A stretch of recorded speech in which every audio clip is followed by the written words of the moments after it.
We all have dreams, but if we don't wake up and actually execute on them, they're absolutely useless. Growing up, I always wanted to be an artist. And a lot of young people growing up, they want to do creative things, but society, their parents, friends, family are like, be realistic. Anthony Ricciardi was born colorblind. But when it starts to become like a potential of a job or a career, everyone very quickly reminds you that there's such thing as a starving artist. Went to school in the US on a baseball scholarship, studied finance. Ultimately, like my true passion, like my true calling was art. Anthony Ricciardi is leading the art world by storm. All my artwork now includes some form of a heart. Because I really believe that following your heart, everything works out. This is from my parents' greenhouse painting. I was painting on my bed, and now I'm in Sydney. You can't help but see these big name like celebrities and musicians, the Post Malones, the Justin Biebers. For sure. Share with me some of those stories. I started painting jackets for fun. That was my first step into the celebrity side of the world. He looks at the manager and goes, I want this in my house. He's selling his house in Orlando, and you go through the real estate video, first painting you walk in is my painting. Not only are they buying these things because they have money, they're actually enjoying them. That's a dream come true. As you extrapolate out the next 5 to 10 years, what's the stuff that gets you nervous and scares you? That's a good one. Welcome to Chew the Fat. In this series, I sit down with high performance guests and we talk about life, business, and what it takes to be at the top. This is part of my mission to raise $1 million for charity by writing a cookbook called Eat with Purpose. But I'm going to need your help.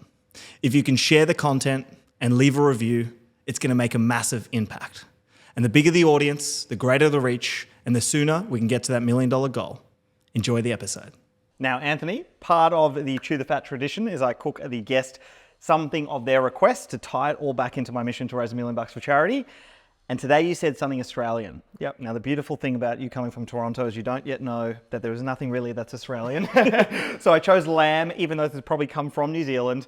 But today we have a little, let's call it like a Mediterranean couscous with seared lamb and a little bit of yogurt. Love it. Let's get stuck in, man. Excited. Thank you. Take a little bite. Fantastic. Nice. Now, what's the midweek nutrition like for yourself? So I do my best, but because of my travel schedule, always on the road, it's often difficult. But it's brutal. And you're running around, the last thing you're thinking about with all these other moving parts is okay, now let me sit down and eat properly. Yeah. There's so much planning that goes into it, but awesome, man. Well, let's finish up here. We'll get stuck in. We'll dive into this interview. Beautiful. Anthony Ricciardi, welcome. Thank you. To Chew the Fat. What is the context we need to know about you that's made the person you are today? Yeah. So, growing up, I always wanted to be an artist. And a lot of young people growing up, they want to do creative things, but society, their parents, friends, family are like, be realistic. And when you're a kid, they'll inspire you like, oh, paint, oh, beautiful drawing. But when it starts to become like a potential of a job or a career, everyone very quickly reminds you that there's such thing as a starving artist. So my whole entire life, I grew up with this concept that I can't actually execute this. This is not real. So, I went to school in the US. I'm from Canada. I went to school in the US on a baseball scholarship, studied finance because I got to make money. That's what everyone's telling me to do. But ultimately, my true passion, my true calling was art. So every single night and weekend I started painting, and it slowly but surely, it took years. Now it sounds like it happened in a snap, but over a number of 4, 5, 6 years of doing this every single night and weekend, it started to become mornings I would wake up earlier. And then night, I started painting more. And that's when I truly realized when you actually follow your heart, incredible things can happen. So things started to work out for me when I genuinely did that. And I think that storyline about following your heart, really enjoying the moment, enjoying the process and the journey has resonated with so many people around the world at this point. So it's been my main message and my main ethos of everything that I do is just put good work out into the world no matter what you're doing, really believe in it and see where it can take you. I love that. And was there a moment for you that you're the penny dropped and you're actually, I'm going to do it and I'm not going to be starving? Yeah, there's so many moments. I look back into what are those big breaks, and people will, they'll reference a celebrity, they'll reference one of my galleries, they'll reference something and then be like, oh, that's your big break. I was like, well, honestly, after that happened, nothing really changed. And you probably dealt with this so many times, but the culmination of all of those steps led to this big, beautiful break. So I think there wasn't a singular moment where I can look back and be like, that was the one. But now when I look back at the 30, the ones, yes, I'm like, oh, those as a unit were the one. So it's been a fun journey because of that. It's interesting as you share that. I think about the Steve Jobs speech around connecting the dots and Yes. like in hindsight, looking back. So not an individual one point, but like the different dots that connect. Yes. That now in hindsight, you can kind of look back and go, yes. It made the picture. That Yeah. was the pathway. That's right. And something I want to share for the audience, because they'll be like, Frank, what are you doing? We've never seen you have an artist on before. Story time.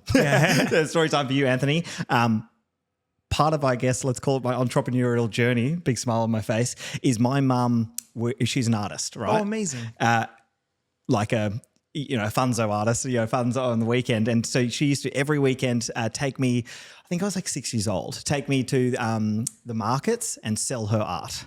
Beautiful. And I just loved the idea of making cash, right? At like 6 years old. So I would leave my mum there and I would sing 3 songs. Mary Had a Little Lamb, Twinkle, Twinkle, Little Star, at nauseum for like 6 hours with a little hat in front of me. And I remember one day I made like $65, came back and mum was like, you've made more money than my art selling.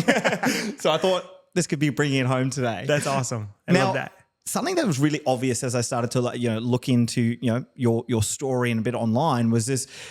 It's really interesting.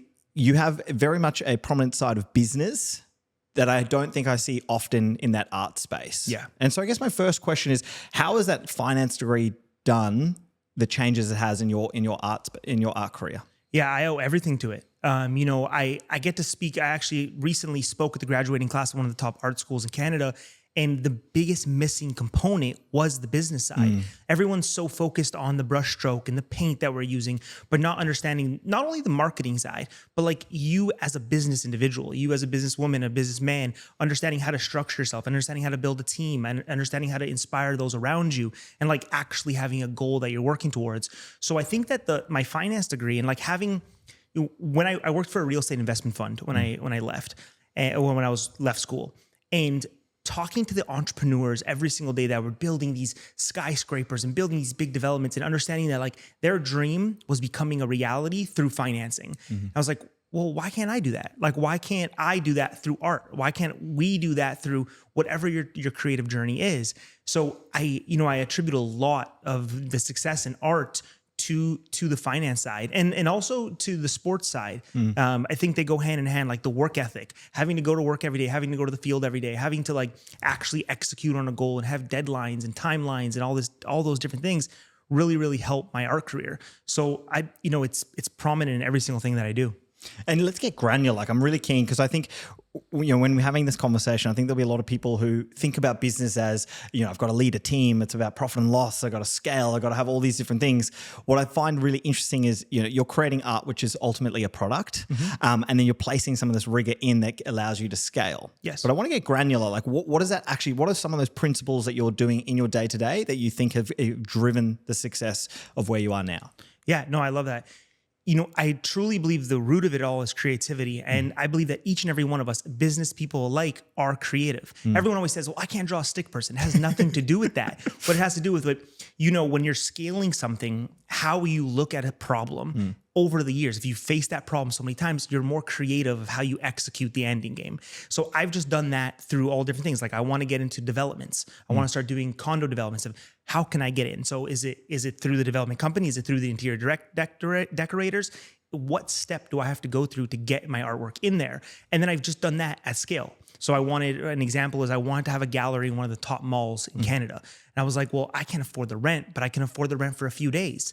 So let me pitch this an idea, like very outside the box. Like I can afford this unit. It's $50,000 a month, but I can afford it for 3 days. I was first starting out. And they're like, we've never heard that before. It's just thinking outside the box to get to your end goal. But I truly believe that each and every one of us, whatever it may be, get creative. We just have to unlock that truly inside of us and say like, I actually am creative. When we start actually looking at it through the lens of a creator, everything genuinely opens up. So with me, the granular steps is like, I try to look at every single problem, whether it's a client that wants something specific, whether it's developer, whether I'm doing a huge mural on the side of a skyscraper. I'm like, how can I take a creative approach to this to not only make my life easier, but to execute it as the highest level? And then I just work backwards from my end goal. Just always working backwards from like, this is the goal. How can I get there with all the skills that I have? And if I don't have those skills, how can I implement and hire or ask for help from people around me to actually execute this? Wow. Okay, that's super interesting. I really am intrigued by that 3-day concept of the renting the space. Yeah. And it's something that's in business, and I see it a lot with like scaling up founders where they think about a cost as, this is a new person that's coming to the business, and they kind of take that cost of the salary and they extrapolate it out and they go, I won't be able to afford that within the next 3 years. But the reality is like, well, that's if you keep the cost going for the next 3 years, Yes. and it's essentially you can test and measure and is it successful? Bring me back to that. Like when you did you do the just 3 days, or did you kind of figure out it's working and kept it going? What did that look like? Yeah. So the actual storyline there was I grew up working in this mall. I worked at like Foot Locker and different shoe stores in this mall. And I saw this space and I was like, I want a gallery here. They never had a gallery before. It's very uncommon in shopping centers, especially luxury ones. And at the time, this is about 8 years ago. And I go, they tell me the price, $50,000 US a month. I'm like, that sounds crazy. I don't know what that doesn't even make any sense. But I had just quit my job. Yeah. And I was like, well, I can afford 3 days, like literally. And I'm like, okay. So then I pitched them with this concept, and I said, I genuinely believed in myself. And I think that's the key here is that I said, if I do this for 3 days, I'm going to sell out my artwork. I'm going to get media in. I had no idea how to do any of this stuff. I'm just like, I'm going to bring the people here. It's going to be a hit. And they're like, if you're crazy enough to believe you can do this, we're crazy enough to believe in you. And that was the biggest turning point for me, was like actually believing in myself. So we do this 3-day pop-up. I signed a contract for just for 3 days. That's all I can afford. Every single painting sells out. Wow. I somehow, because of the success of the sales, we get media in. On the Sunday, so it was supposed to be from Thursday to Sunday. On the Sunday, the realtor, real estate comes to me and they're like, do you want to extend till next Friday? I'm like, sure. So that 3-day pop-up turned into a 4-year lease. No way. I kept every couple months, they're like, you're crushing. Do you want to keep going? I'm like, yes. And I was very flexible. And because I was nimble enough, especially with my artwork, I moved in a couple different locations inside that mall. Yes. To a lot of businesses that would hurt. For me, every time I got to move, I got to bring in a new concept, a new like different feel, different texture, different environment. So for me, it was being nimble and flexible was a huge business lesson, because I was able to say like, okay, they're throwing me a curveball right now, telling me that like, you got to get out of here and tell me as close as 4 days. 4 days you got to move. I'm like, you have this space or nothing. I'm like, I will be in that space in 4 days. So because of that, I was able to, turn it into like a real scale. And a lot of my, sales and initial clients came from that mall. And I'm so grateful. Okay. Wow. And again, like as another thread that you're just pulling there when I think about that is this idea of you being nimble enough to move. And there's a concept in business I love, which is an unfair advantage. Every individual has either their business or themselves has an unfair advantage. What's the thing you can do that other people can't? Yeah. And in your context there is like, well, the business is the art and I can move it around and I can use a different space. Yeah. And so you can leverage it there. But like beautifully that articulates the idea of like, I thought about it in a 3-day block. This can be win or lose. I can test and measure, and I can keep rolling. And it turned into a 4-year lease. Yeah. And I think the beauty was I realized early on that the artwork in itself didn't necessarily matter. And that was a really hard thing for me as an artist and as someone who's a creative to get over, because this mall has one of the highest traffics in North America. And I would get, let's just say a simple number of 100 people come in a day. 98 would be like, your artwork's incredible. And then 2 people would come in and be like, this is the worst art I've ever seen in my life. This is trash. And all you would think about is those 2 people. Of course. When that happened enough to me, I started realizing, I'm like, well, actually all 100 don't matter if I love what I'm doing. And I'll take them both in the same stride. And I think that allowed me to make changes, try different things, because people are going to criticize no matter what we do. So I might as well enjoy and put my best work forward, put my best product forward. And by doing that, I genuinely believe the overall environment and experience is greater. And had you built yourself a name at that stage? It was just starting. It was purely the foot traffic and then people seeing it and going, I love that, I want to buy it. And then that coupled with like really trying to double down on all the other stuff I was doing. So I was doing, while I had that staple of a gallery, I was doing tons of pop-ups. So like every couple of months I would go down to Miami, I would go down to LA, I would fly out to Dubai, I would do all these different pop-ups. Again, being nimble, I would reach out to restaurants and hotels and just say like, hey, like you guys have this empty lobby space. I'm coming in for a weekend. Let me do a pop-up. They'll be like, sounds good. Cool. Why not? Like there's no added cost to us. I'm going to bring people in, I'll get it catered or whatever it may be. It's very, very very lean. Yeah. But we can actually do something fun. And then a lot of, companies, businesses started picking up and like, oh, like Anthony, like we're not gonna have to do anything. Anthony's gonna come in here and like set this all up and be out in 2 days and we'll get a show out of this. It's a win. So I sort of took that and I've done it around the world. Wow. That pop-up concept. And because I came from the finance world, like when I reached out to galleries, so like Josh, the Audrey Fine Art here in Australia, it was the first gallery, third-party gallery I worked with because historically I tried to reaching out to galleries when I was starting out and they're like, who's this punk? Who's this kid? Like, get out of here. Like, you're in finance, you played baseball. Like, what are you talking about? Like, it doesn't matter if you're selling. And I had a lot of sales data to prove that things are moving. And they're like, we don't care. Like, who are you? So I took the entrepreneurial route. And that's when that first gallery worked, I just scaled it and did it until finding like a like-minded partner in a gallery that I can be like, hey, like, we can work together and do this. We have the same vision. We have the same drive and everything like that. So I had a very, very entrepreneurial vision the whole entire time. And I think that made it very unique. And something you just touched on there, which translates to all business, is just around the idea around finding that right partner. Yeah. So talk to me about like the approach and process you did to make sure you were aligned, to make sure, okay, I can work with Audrey Gallery as the example in this one. Yeah. What happened was early on when I started to speak to galleries, my price point was a little lower. Let's say like at the time I'm selling paintings around like the $8,000 to $10,000 range. And immediately the first thing they always talked about, and this is through like 7 or 8 galleries, this isn't 1 or 2. It was like, oh, if you were with us, we have the clientele, we can double the sales of paintings. They take 50%, which is totally normal in the art world. But I was like, wait, you're just doubling. So I'll make the same amount of money, but now we're artificially doubling my price. I didn't understand that because I felt like to that point I had literally grinded and had the market told me what the price was. I started selling paintings at 2,000, 5,000, and they kept selling. So very organically the paintings rose. And that was my biggest turnoff with all the other people that I spoke to. It was like, oh yeah, we can, make money quick or whatever the answer is, but it was artificial. Yes. So then I finally got to a point personally where like not only my price point was up and I was like, I'm comfortable with where I'm at. Now I need assistance and I need a different voice to come in to help push this to the next level. And that's when Josh and Audrey came in and they said like, well, we believe where you're at and we can work with this. Not, it wasn't like some artificially inflated, let's jump it up to this price because they want to make an extra buck, right? Like so that's where the like-mindedness has come in. And I haven't found that with like genuinely, don't even bother talking to other galleries because we're not on the same page. And because I had to literally over the last 9 years, like, truly work and make the price point where it is. I didn't want to like, the worst thing I was scared of, and it had happened to a couple of very good friends of mine in LA. They went into a gallery bumps their prices up to 30, 40,000. Yay, everyone's making money. Then 2-3 months go by and they don't sell anything. And now they're like, all right, well, we don't really need you anymore. Let's push you off to the side. And now that individual is stuck trying to sell paintings for 40,000. They've never done it. They were reliant on the gallery. Whereas I came into the situation where it was like, I'm already selling at this price point. Do you guys want to come along with me to win? Something I'm really interested in is the getting into that creative zone when it comes to art. What does that look like for you in terms of a process to make sure you're in the right space? Because when we think about like business and finance and scaling, it's a very different side of the brain. Like how do you make sure you're in that creative zone to be able to execute the art? I think looking at it as a businessman, where if I try to look at it as a creative constantly, I would always be in creative block, writer's block. That's a real thing. And it happens in business as well. Like you keep grinding at the same thing. You're stuck on a thing and you can't grow and expand.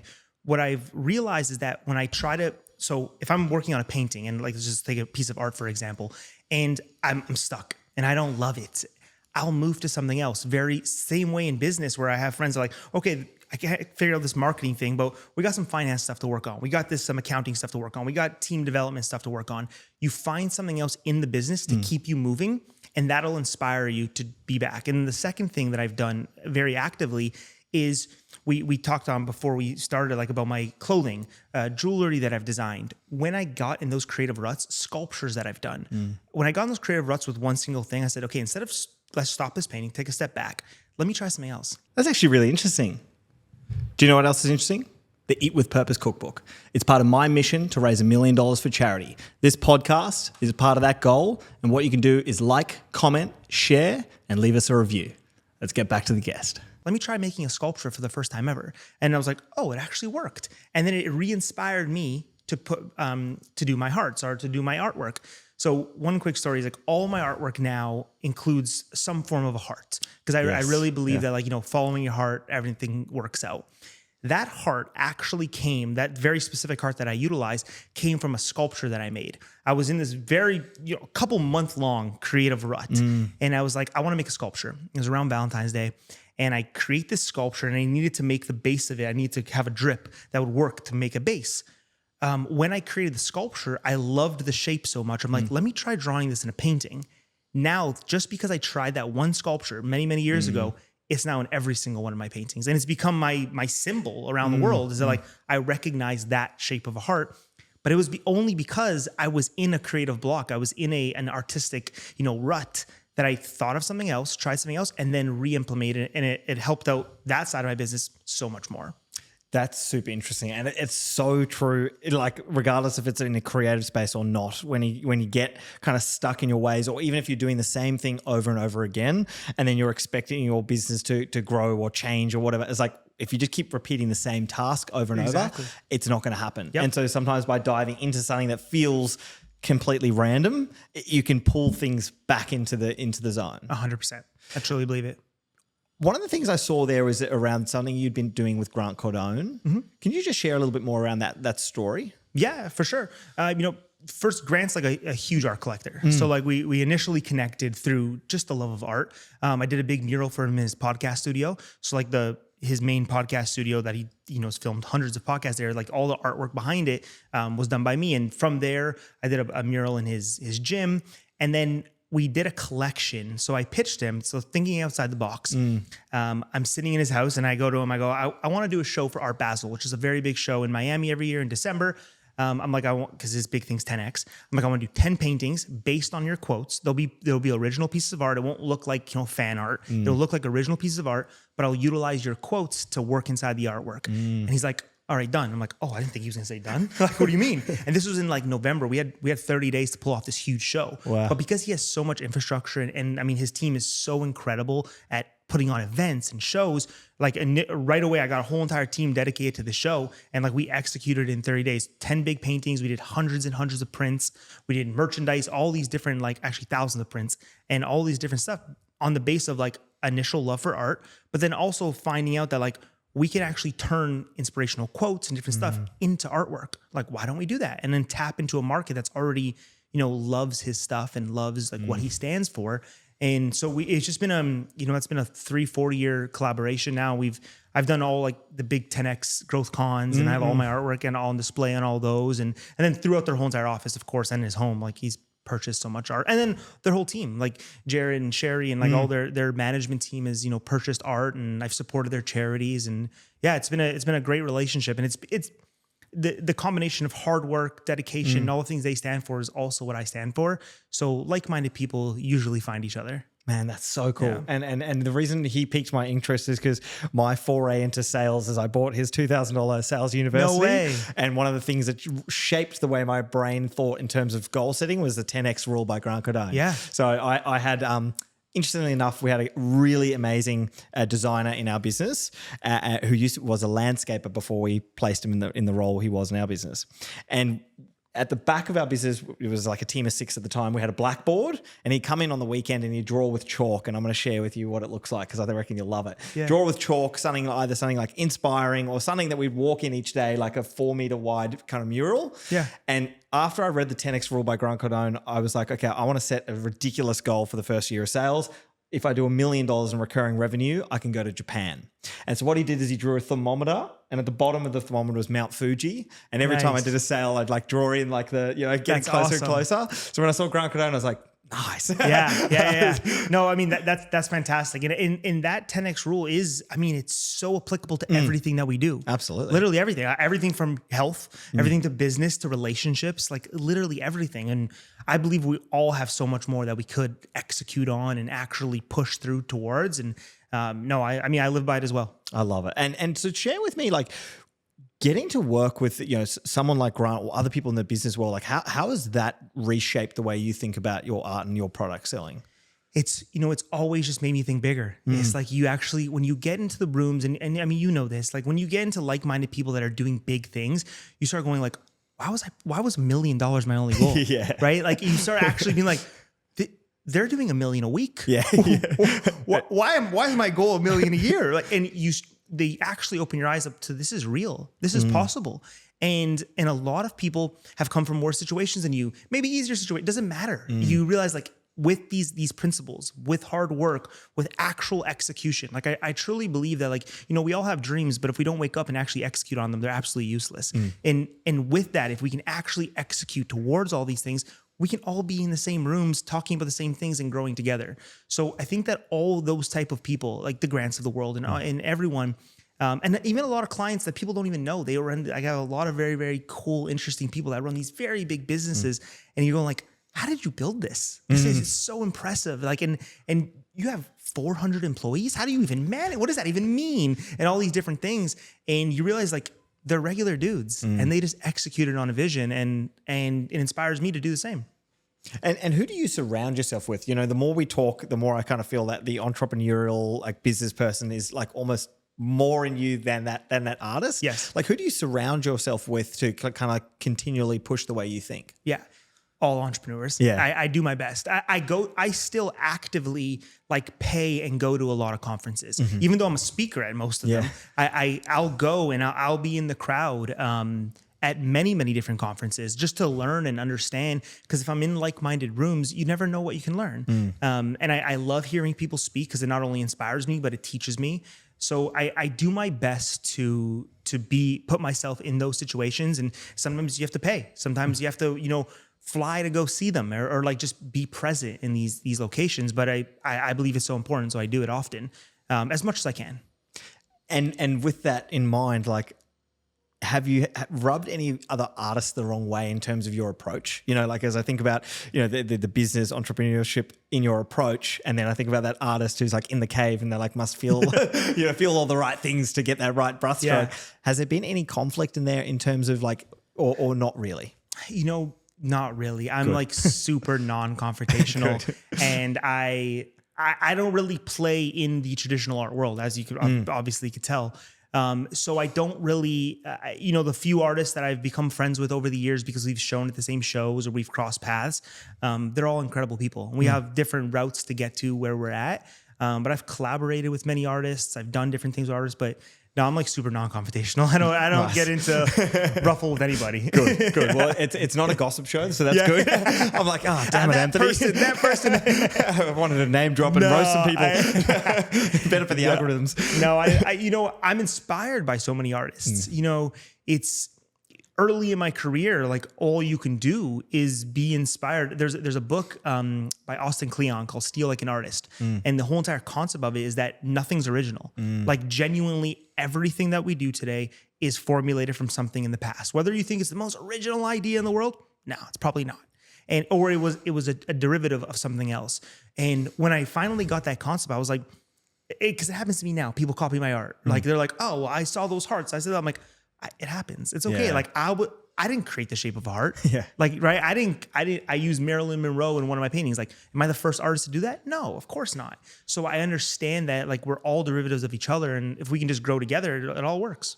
Love that. And now I want to kind of get into the mechanics of ultimately scaling the product. Like, how do you think about marketing, firstly, to get to where you are? And then how do you think about it over the next 5 years to make sure you are front of mind? Yeah. So two different things. Like one big thing that I've tried to focus on is the actual product. So the actual paintings and executing paintings at scale. So many times in my life, like I had big corporations, big clients, big people reach out to me like looking for what I had available and I didn't have enough because I was, spread myself so thin trying to do like 1,000 different things. But I finally said, I was like, well, let me focus on the artwork first. Because if I have a very big catalog of stuff that is available, people can be like, oh, I love that, but I need it in this size. I love that. So that was my first step.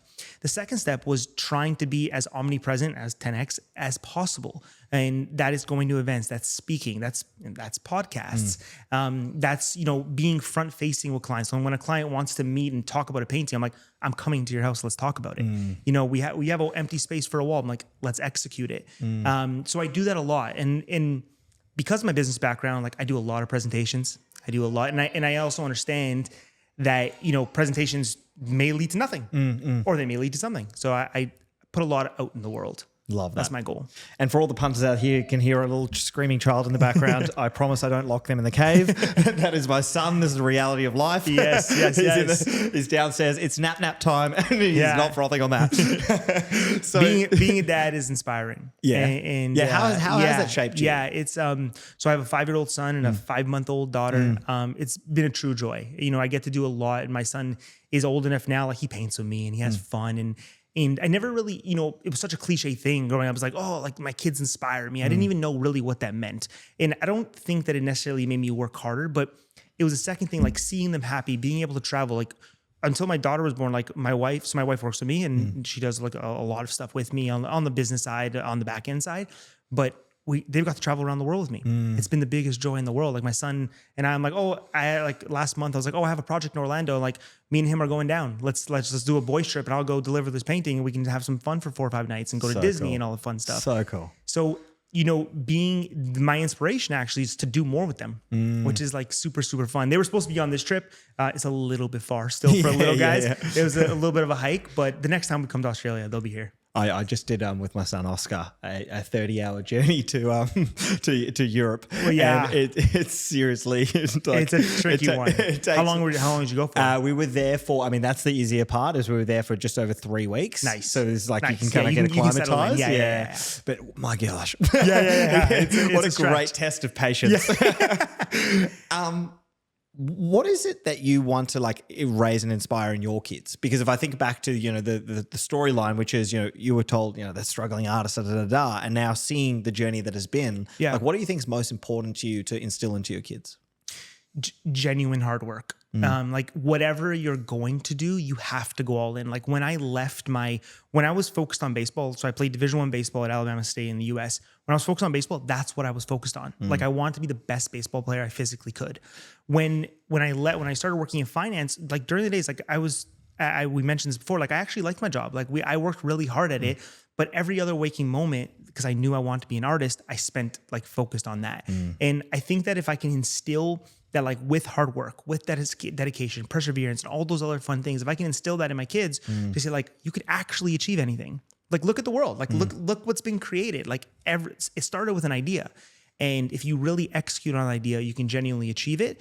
That's the main message that I want to instill, is that like with hard work, it all works. And the cool thing is, like, as you do that, you know, the trips with your children, it's not as much about the, hey son, hey daughter, work hard. It's like them being there each and every day and seeing that. And seeing dad do it. Yeah. Yeah. They're that's literally the key. seeing dad live his dream. Yes. And execute on his dreams. And I'm saying like, we went to Antigua and I did this beautiful resort called Hodges Bay. I did this huge mural. And we went there with the family first, and it's just big white building. I'm like, well, daddy's gonna paint this whole entire thing. Like that's a concept that like a 4-year-old couldn't grasp. I'm like, and then he can watch it come to life. And at the end of it, it's a big, beautiful mural.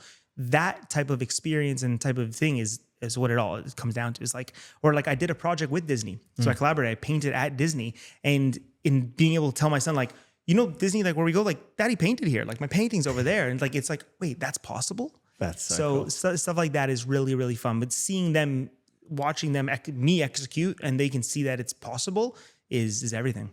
Man, I love that. And hey, Oscar, thanks for getting screamy downstairs, because that was a good segue. Yeah. It feels like it was planned. It was meant to be. Yeah. You know, one of the things when you look online, like, and you search your name, you can't help but see these, you know, these big name like celebrities and musicians, the Post Malones, the Justin Biebers. Share with me some of those stories. I think people are really intrigued when you hear those big names and being able to be connected through your work. For sure. Share with me some of those stories. Yeah. A lot of the initial celebrities that I work with was actually through my clothing. So I had a clothing line. It's called Dust of Gods. It was with a partner, Antonio Mani. He's a fantastic architect, designer. And we came together, just like I started painting jackets for fun. And as he sort of wore them out in the world, people started to take notice. So a big store in LA called H. Lorenzo on Sunset picked us up and said, like, let's do, like, we'll take 5 of these jackets. We didn't have a brand name at the time. Like, we'll take 5 of these jackets. And our first 5 jackets were sold to the Migos, like the 3 rappers, Demi Lovato and Justin Bieber. And I was like, wait, what? And they're like, you need to start a clothing line. What was the price point? They're all like between $300 3,000 to 4,000. Okay, They're okay, hand okay, painted good. jackets. Like, yeah, so it was a work of art. Yes. Like one of a kind, like unique pieces. So yes, it garnered that type of client Awesome. to spend $4,000. And that was my first step into like the celebrity side of the world. It was through actual clothing. Then from there was like, oh, who painted this? Like, what is this? What else do you do? And that's when, so a lot of the times that I've worked with like professional athletes or celebrities, it's actually through their management, it's through their agents, because they're usually the ones looking for gifts for them. They're usually the ones setting up stages for them, like different things like this. So I've worked with a lot of like incredible artist managements and agents and all these different things to get to these big celebrities. And then through a lot of charity events that I've done a lot with celebrities because of like, my artwork and most charities, my art paintings, if it's a $25,000 painting at a charity, it'll go for 40, 50, and we can raise funds to like, really support great causes. So that angle I've really taken with the celebrity side of the world.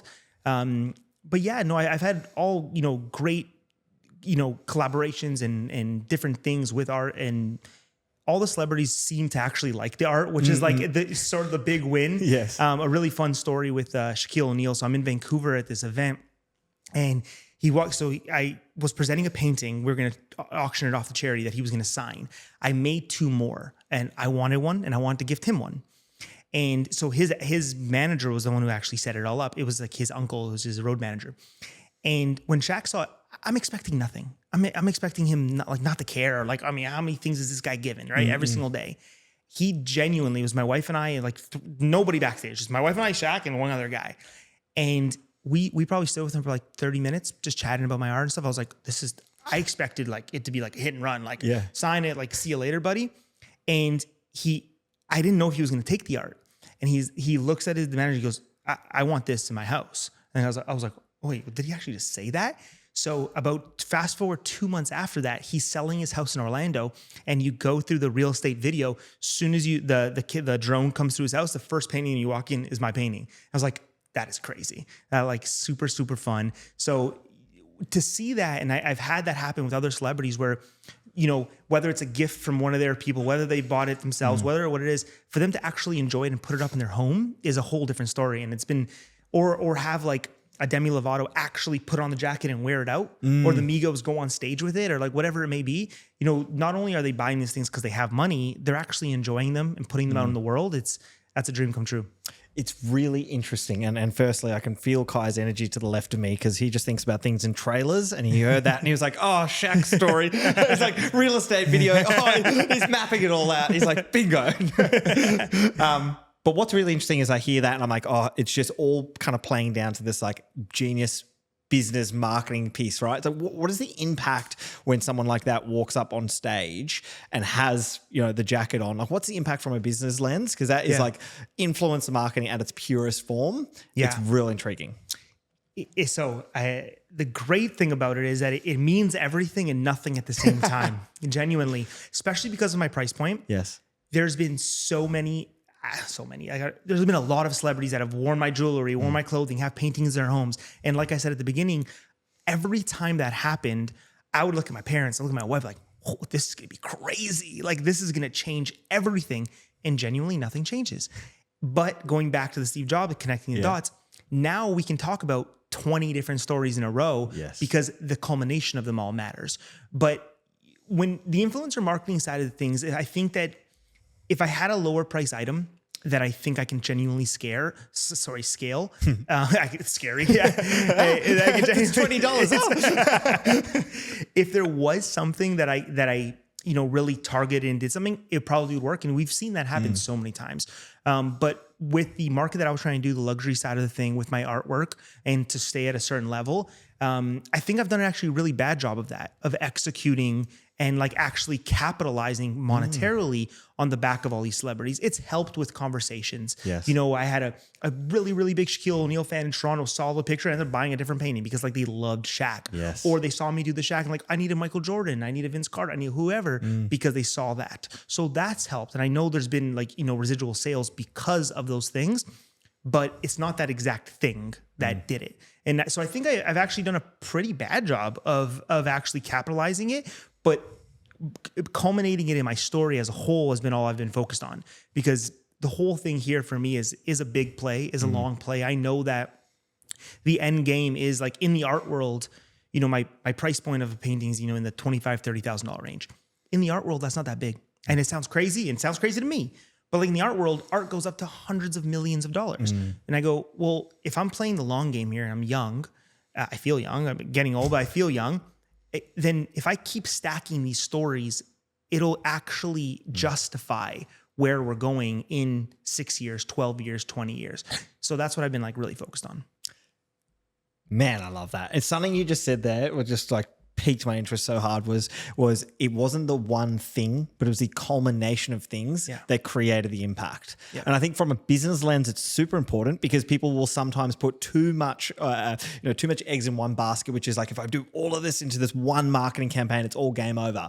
And it just doesn't work like that. It's just stacking things on top of one on top of the other as all the evidence that will then drive it home. Because ultimately what you're doing is creating social proof at a particular caliber. Yes. You know, even to the idea there with it, you know, I'm bad at capitalizing on it. The reality is, by doing the $30 product that can be scaled and sold, that doesn't lend itself to the $100 million outcome. Yes. Do you know what I mean? So 100%. Instead of the each micro win, which is X number of dollars, it's more about these stack stories can then help me get there. Exactly. And then once you're there, once you're up at the top, you can scale back. There's so many artists that now sell paintings $20, $30 million that they also have a $15 trinket. Yes. But they can only sell that $15 trinket at scale, or do collaborations with brands at scale, because they sell a $15 million painting. Yes. And it sort of works. Are you familiar with Virgil Abloh?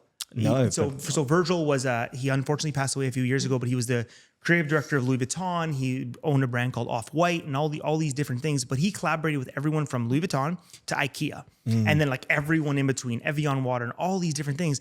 And I looked at him, I was like, how? Like, how is he selling a $15 rug and a $40,000 purse? Like, how does that make any sense?